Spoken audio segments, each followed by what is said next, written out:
السلام علیکم ناظرین، چائے کی پیالی کے مزید ایک خوبصورت پروگرام کے ساتھ میں آپ کی میزبان حورین تبسم حاضر خدمت ہوں اور میرے ساتھ موجود ہیں ڈاکٹر طارق ہاشمی صاحب۔ السلام علیکم سر، آج کا جو میرا سوال ہے وہ مزاح نگاری کے حوالے سے ہے، جو کہ اردو ادب کا ایک نہایت اہم حصہ ہے۔ سر، اکثر جو ہے وہ یہ سننے کو ملتا ہے کہ یہ بڑا ایک باریک بینی والا کام ہے، اور میں نے ایک جگہ پڑھا بھی تھا کہ یہ مزاح نگاری جو ہے وہ کسی کے جوتے پہ اس طرح پاؤں رکھنے کے مترادف ہے کہ اس کی پالش خراب نہ ہو۔ اور پھر انور مسعود کی بات بھی یاد آتی ہے کہ مزاح کے حوالے سے وہ کہتے ہیں کہ کہا وہ ہے کہ جسے جب نچوڑا جائے تو آنسو ٹپکے۔ تو بظاہر جو ہے وہ بڑا جو ہے نا وہ ایک انسان لطف اندوز ہوتا ہے، بڑی ہنسی آتی ہے، لیکن اس کے اندر جو ہے وہ بڑا ایک مشاہدہ چھپا ہوتا ہے، بڑی تحقیق چھپی ہوتی ہے اور ایک بڑا سبق بھی موجود ہوتا ہے اس میں۔ تو سوال میرا یہ ہے کہ ادبی مزاح کی کیا نوعیت ہوتی ہے، اور پھر جب ہم مزاح کا ذکر کرتے ہیں تو پھر ایک لفظ بھی آ جاتا ہے اور وہ ہے طنز۔ تو کیا مزاح کے لیے طنز کا ہونا ضروری ہوتا ہے؟ دیکھیے، میں یہاں تھوڑا سا انگریزی کے دو لفظوں کا سہارا لوں گا، چونکہ آپ نے پوچھا ہے کہ ادبی مزاح جو ہے وہ عام مزاح سے کس طرح مختلف ہوتا ہے۔ تو انگلش میں دو لفظ ہوتے ہیں، کامیڈی اور ہیومر۔ کامیڈی وہ ہے کہ ایک عام سطح کا مزاح اور اس کی کئی سطحیں ہو سکتی ہیں۔ اس میں بہت گفتگو کی پس سطح بھی ہو سکتی ہے۔ اس میں ہم اگر جو روایتی تنقید میں لفظ چلے آ رہے ہیں، پھکڑ پن یا ابتذال یا گھٹیا پن، یہ ساری چیزیں آ جاتی ہیں۔ مزاح جو ہے یہ ادب کا ایک پیرایہ اظہار ہے، ادب کا ایک حصہ ہے، اور مزاح کو ہم نے ویسے کہیں الگ کر لیا ہے۔ حقیقت یہ ہے کہ مزاح جو ہے یہ ادب کی جان ہوتا ہے، لیکن بات وہی ہے کہ ادبی مزاح کی ایک سطح ہوتی ہے، ایک عرفہ سطح ہوتی ہے۔ ایک ادیب کا جو مزاح ہے اس کے اندر وہ سستا پن نہیں ہوتا جو ہم عام طور پر سنتے ہیں۔ اچھی جملے شاید آپ کو ان میں میرے جملوں میں آج تھوڑی سی تکرار محسوس ہو رہی ہو، یہ میں اس لیے عرض کر رہا ہوں بار بار کہ دور حاضر میں کوئی چیز اگر سب سے زیادہ بدنام ہوئی ہے، رواج بھی بہت پایا ہے اور بدنام بھی ہوئی ہے، وہ ہے مزاح۔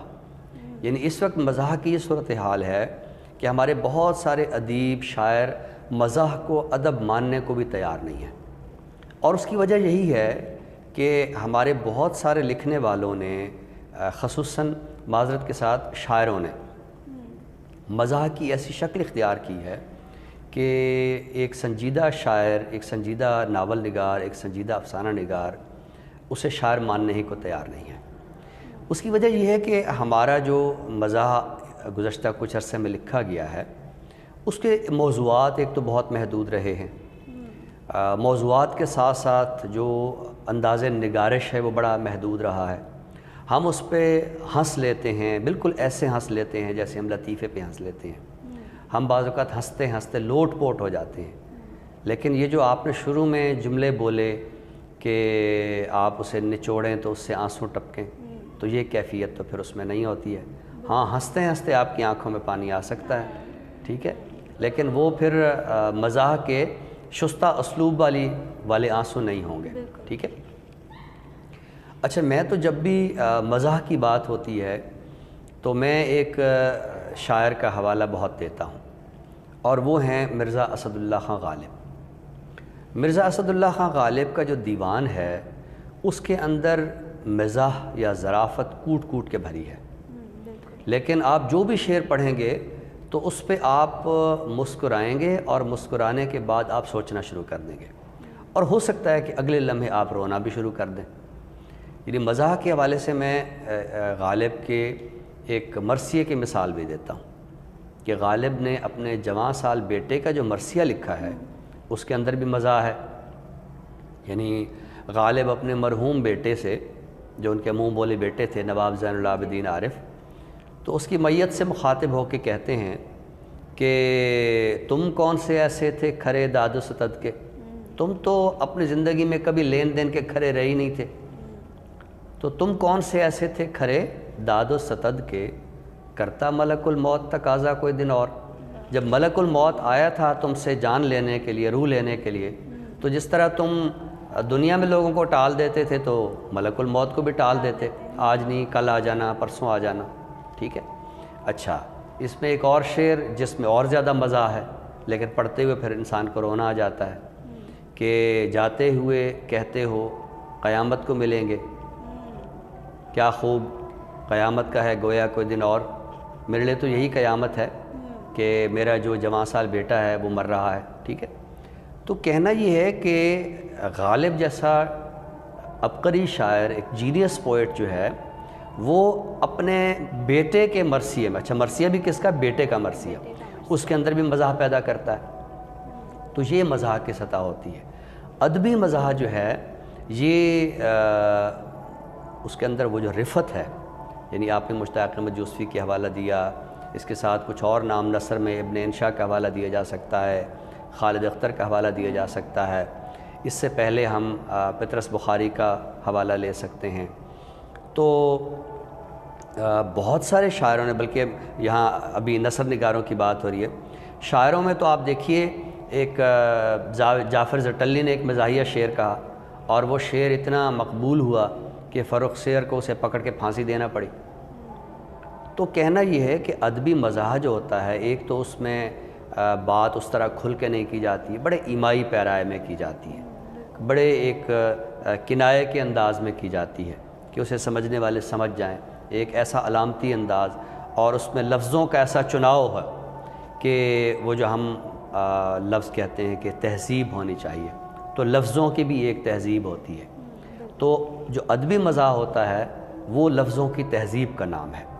اب جو آپ نے سوال کیا کہ اس کے اندر طنز ہونا ضروری ہے یا نہیں، تو بات یہ ہے کہ طنز جو ہے یہ ایک منفی رویہ ہوتا ہے، لیکن بعض اوقات ناگزیر ہوتا ہے کہ آپ کو طنز کرنا ہوتا ہے، ٹھیک ہے۔ یعنی عام معاشرتی رویے میں تو طنز کرنا، طعنہ و تشنیع کا رویہ اپنانا، ہر وقت جو ہے لبوں پہ انگارے رکھے ہوئے لوگوں سے گفتگو کرنا، یہ ایک منفی رویہ ہے۔ لیکن جیسے میں نے پہلے کہا کہ کامیڈی اور ہیومر میں ایک فرق ہوتا ہے، تو ایسے جو ادبی طنز ہوتا ہے اس میں اور عام معاشرتی طنز میں بھی ایک فرق ہوتا ہے۔ یعنی جب فرخ سیر کی معاشی صورتحال پر جعفر زٹلی نے شعر کہا تو وہ طنز تھا، ٹھیک ہے، کہ سکہ زد بر دانہ موٹھو مٹر، بادشاہ تسمہ کش فرخ سیر، تو یہ طنز تھا۔ تو طنز جو ہے وہ مزاح کی جان ہوتا ہے، لیکن ضروری نہیں ہے کہ ہر وقت مزاح ایسا لکھا جائے کہ اس میں طنزیہ رویہ ہو، لیکن اگر ادبی مزاح کے اندر طنز بھی ہوگا تو وہ بھی تہذیب کے دائرے میں ہوگا۔ بہت خوبصورت، نہایت عمدہ طریقے سے آپ نے جو ہے نا وہ بڑا فرق واضح کر دیا کہ ادبی مزاح کس نوعیت کا ہونا چاہیے، اور آج کل کی صورتحال بھی آپ نے بڑے اچھے طریقے سے بیان کی۔ تو پروگرام کے اگلے حصے کی جانب بڑھتے ہیں اور ایک ادبی اصطلاح کو پیش کرنے کا سلسلہ ہے۔ تو سر آج میں یہ پوچھنا چاہوں گی کہ یہ زائجسٹ کی اصطلاح کیا ہے؟ زائجسٹ جیسے ڈائجسٹ ہوتا ہے، کوئی ڈائجسٹ پڑھتے ہیں، کچھ کھانا جو ہے وہ ہضم کرنے کے لیے، کھانا ہضم نہیں ہوتا، ڈائجسٹ ہے، ڈائجسٹ نہیں، زائجسٹ جو ہے یہ بہت اہم اصطلاح ہے۔ دیکھیے اس کا جو اردو ترجمہ کیا گیا ہے یعنی روح اثر، روح اثر، جی۔ تو روح جو ہے جیسے انسانوں میں روح ہوتی ہے، ایسے ایک زمانے میں بھی روح ہوتی ہے، اور جیسے انسان پیدا ہوتے ہیں اور وہ مر جاتے ہیں، ٹھیک ہے، زمانے کیسے پیدا ہوتے ہیں اور زمانے کیسے مرتے ہیں اور زمانوں کے اندر کیا روح ہوتی ہے۔ دیکھیے ہر زمانے میں کچھ مخصوص طرح کی ایک جو سمجھیے کہ فکر، ایک مخصوص طرح کی فلسفی سروائیو کر رہی ہوتی ہے۔ پچھلے دنوں شاید ہم نے ہیگل کی تھیوری کو ڈسکس کیا تھا۔ ہیگل نے جیسے یہ کہا ہے کہ ایک نظریہ ہوتا ہے، ایک تھیسس ہوتا ہے، اور کچھ عرصے بعد ایک اینٹی تھیسس اس سے متصادم ہوتا ہے، ٹھیک ہے۔ تو اب وہ جو تھیسس ہے وہ ایک عہد میں ایک روح کی طرح کار فرما ہوتا ہے، لوگ اس پہ ایمان لائے ہوتے ہیں، اس پہ ان لوگوں کا اس میں عقیدہ ہوتا ہے، اچھا، اس میں دیکھیں روح اثر کی تشکیل میں بہت ساری چیزیں کار فرما ہوتی ہیں. مذہبی عقائد بھی کار فرما ہوتے ہیں، جبر کے رویے بھی کار فرما ہوتے ہیں. ایک اور لفظ ہوتا ہے ایپسٹم، یعنی ضابطہ علم. ایک خاص طرح کا ضابطہ علم تشکیل دے کر لوگوں کو ایک خاص طرح کی سوچ جو ہے وہ دی جاتی ہے، اور پھر ایک عرصہ تک لوگ جو ہے اس سوچ کو اپنائے رکھتے ہیں اور اس سوچ کے خلاف نہیں چلتے ہیں، اس سوچ کے خلاف نہیں سوچتے ہیں، چلتے ہیں. تو ایسا کیوں ہوتا ہے کہ ایک زمانے میں، اور یہ زمانہ 40 سال کا ہو سکتا ہے، 50 سال کا ہو سکتا ہے، 2 صدیوں کا ہو سکتا ہے، اس سے زیادہ ہو سکتا ہے، بہت زیادہ ہو سکتا ہے. جیسے ایک انسانی عمر جو ہوتی ہے اس کا تعین نہیں ہوتا نا کہ ایک انسان نے کتنا عرصہ زندہ رہنا ہے. تو ایسے کسی ایک سوچ کی جو پریویلنگ ہوتی ہے، ایک سوچ کا پایا جانا، اس کی کوئی عمر نہیں ہوتی ہے. تو اس عہد میں آپ دیکھیے لوگ ایک خاص طرح سے سوچ رہے ہوتے ہیں. آپ دیکھیے کہ اس وقت ہم جمہوری سوچ رکھتے ہیں، ٹھیک ہے، لیکن جب بادشاہوں کا عہد تھا لوگ سوچ ہی نہیں سکتے تھے کہ کیا ہم اس طرح اپنے ووٹوں سے کوئی بادشاہ منتخب کریں گے. اس وقت یعنی ایک خاص طرح کی جو ایک روح اثر تھی وہ یہی تھی کہ یہ بادشاہ ہے، یہ ہمارے لیے مقدس ہے، خدا کی طرح مقدس ہے. وہ جو لفظ ہوتا ہے ظل الہی، اب ظل الہی کیا ہوتا ہے؟ خدا کا سایہ. یہ خدا کا سایہ، جیسے ہمارے لیے خدا مقدس ہے ایسے یہ ہمارے لیے مقدس ہے، ٹھیک ہے. تو اس عہد کا ایک خاص طرح کی ایک روح تھی، لوگ اسی طرح سوچتے تھے. اچھا، یہ جو زمانہ ہے یہ ایسا نہیں ہے کہ فلاں صدی اور پھر موجودہ صدی اور آئندہ کوئی صدی. اس کو آپ مکانی حوالے سے بھی دیکھ سکتے ہیں. یعنی جیسے آپ دیکھیے کہ اگر آپ یورپ چلے جائیں تو وہاں لوگوں کا سوچنے کا انداز، لوگوں کے رویے، لوگوں کی جو ایک دوسرے کے ساتھ ڈیلنگ، وہ اور طرح کی ہے. وہاں ایک اور طرح کی روح کار فرما ہے، ٹھیک ہے. جب آپ مشرق میں آتے ہیں یہاں ایک اور طرح کی روح کار فرما ہے. اور آپ دیکھیے کہ اس روح کی کار فرمائی کے لیے، جیسے میں نے یورپ کی مثال دی ہے، تو یورپ میں بعض مفکرین نے وہ فضا تشکیل دی ہے. اسی طرح جو یہاں کی فضا ہے، اب یہاں کی فضا سے بھی مراد آپ دیکھیے کہ شہری فضا اور ہے، دیہی فضا اور ہے، مذہبی مدرسے کی فضا اور ہے، یونیورسٹی کی فضا اور ہے. تو ہر جگہ ایک خاص طرح کی روح کار فرما ہوتی ہے. لوگ اس روح کے تحت جو ہے اس زمانے میں سوچ رہے ہوتے ہیں. اس سوچ سے وہ ڈائیورشن نہیں اختیار کرتے اس وقت تک کہ جب تک کہ ہیگل کی تھیوری کی روشنی میں اس تھیسس کے خلاف کوئی اینٹی تھیسس نہ آ جائے اور وہ اس زمانے کو مار کے تو نئے زمانے کی کار فرمائی جو وہ آ جائے. تو جیسے میں نے کہا کہ انسان جو ہے وہ پیدا ہوتے ہیں اور مر جاتے ہیں، ایسے زمانے بھی پیدا ہوتے ہیں اور مر جاتے ہیں. اور زمانے سے میری مراد ہے کہ ایک مخصوص طرح کا طرز فکر، ایک مخصوص طرح کا رویہ، ایک مخصوص طرح کا طرز حیات، جب یہ ساری چیزیں ملتی ہیں تو ایک خاص طرح کے زمانے کی جو روح ہے وہ تشکیل پاتی ہے. اور اسی کے لیے فلسفیکل اصطلاح ہے زائجسٹ. اب پتہ نہیں آپ نے میری باتوں کو ڈائجسٹ کیا ہے یا نہیں کیا ہے. یقیناً ہمارے ناظرین بھی ضرور ڈائجسٹ کر لیں گے ہاں انشاءاللہ. بہت خوب سر، ڈائجسٹ کرنے والا یہ جو آپ نے ایک بات بتائی ہے نا، کافیہ ملایا ہے. بہت بہت خوب. اسی کے ساتھ ہی ہم پروگرام کے اگلے حصے یعنی آخری حصے کی جانب بڑھتے ہیں. تو سر آج ہم کون سی کتاب جو ہے وہ ڈائجسٹ کروانے والے ہیں اپنے ناظرین کو؟ دیکھیں، ہمارے درمیان میں کتابیں ہیں اور کتابوں کے پیچھے گلدان ہے. گلدان میں پھول ہیں، یعنی گلدان میں گل ہیں، ٹھیک ہے. آج ہم جس کتاب پہ بات کر رہے ہیں یہ ایک ایسے گلدان کے بارے میں ہے جس میں آنکھیں ہیں. کتاب کا عنوان ہے گلدان میں آنکھیں، اور یہ رفیق سندیلوی ہمارے عہد کے ایک بہت اچھے شاعر ہیں، ناقد ہیں. ان کی یہ کتاب ہے گلدان میں آنکھیں. اور یہ میں بتاتا چلوں کہ رفیق سندیلوی کی جو بنیادی پہچان ہے، جو یعنی اب لوگ انہیں جس حوالے سے جانتے ہیں، وہ نظم ہے. اور ان کی نظموں کا ایک بہت اچھا مجموعہ غار میں بیٹھا شخص اب سے کچھ برس پہلے شائع ہوا تھا. ان کی نظموں کا ایک بڑا منفرد انداز ہے. ایک اسطوری حوالے بھی اس کے اندر آتے ہیں، کچھ ماورائے حقیقت مناظر، کچھ ماورائے حیات تمثالیں، کچھ اس طرح کی، جیسے غار میں بیٹھا شخص جو ہے، تو اس نظم میں بھی ہے کہ کئی صدیوں کا ایک منظر جو ہے وہ غار میں بیٹھا ہوا شخص جو ہے وہ دیکھ رہا ہے۔ تو اب اس کی معنویت جو ہے جب ہم کسی وقت اس کتاب بات کریں گے تو واضح کریں گے۔ تو یہ کتاب ہے گلدان میں آنکھیں، لیکن یہ ان کی نظموں کا مجموعہ نہیں ہے، بلکہ یہ ان کی غزلوں کا مجموعہ ہے۔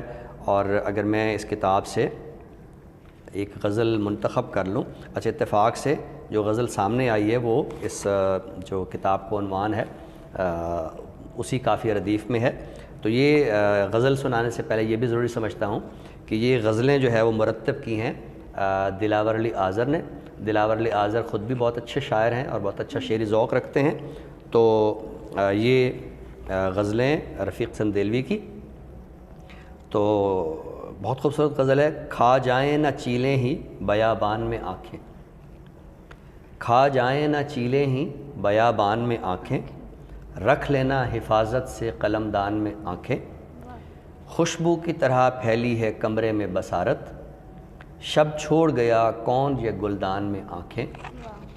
ہاں کیا خوبصورت شعر ہے، خوشبو کی طرح پھیلی ہے کمرے میں بصارت، شب چھوڑ گیا کون یہ گلدان میں آنکھیں، نابینا جنم لیتی ہے اولاد بھی اس کی۔ یہ شعر بہت کسی زمانے میں بڑا مقبول ہوا تھا۔ نابینا جنم لیتی ہے اولاد بھی اس کی، جو نسل دیا کرتی ہے تاوان میں آنکھیں، اور کس طرز کی کاٹی گئیں فصلیں کے نئے سال، کس طرز کی کاٹی گئیں فصلیں کے نئے سال، گودام میں بازو ہیں تو کھلیان میں آنکھیں، اور گو میرے قدم شہر کی حد چھوڑ چکے ہیں، گو میرے قدم شہر کی حد چھوڑ چکے ہیں، پھرتی ہیں ابھی تک تیرے دالان میں آنکھیں، کھا جائیں نہ چیلیں ہی بیابان میں آنکھیں، رکھ لینا حفاظت سے قلم دان میں آنکھیں۔ تو یہ رفیق سندیلوی کی غزلوں کا ایک انتخاب ہے، گلدان میں آنکھیں، مرتب ہیں دلاور علی آذر۔ نہایت عمدہ کتاب اور نہایت عمدہ غزلوں کا مجموعہ۔ یقیناً آج کے پروگرام سے آپ ضرور مستفید ہوں گے۔ نئے پروگرام میں نئے موضوعات کے ساتھ انشاءاللہ دوبارہ حاضر خدمت ہوں گے۔ تب تک کے لیے اپنی میزبان حرین تبسم اور ڈاکٹر طارق ہاشمی صاحب کو دیجیے اجازت۔ خدا حافظ۔ اللہ حافظ۔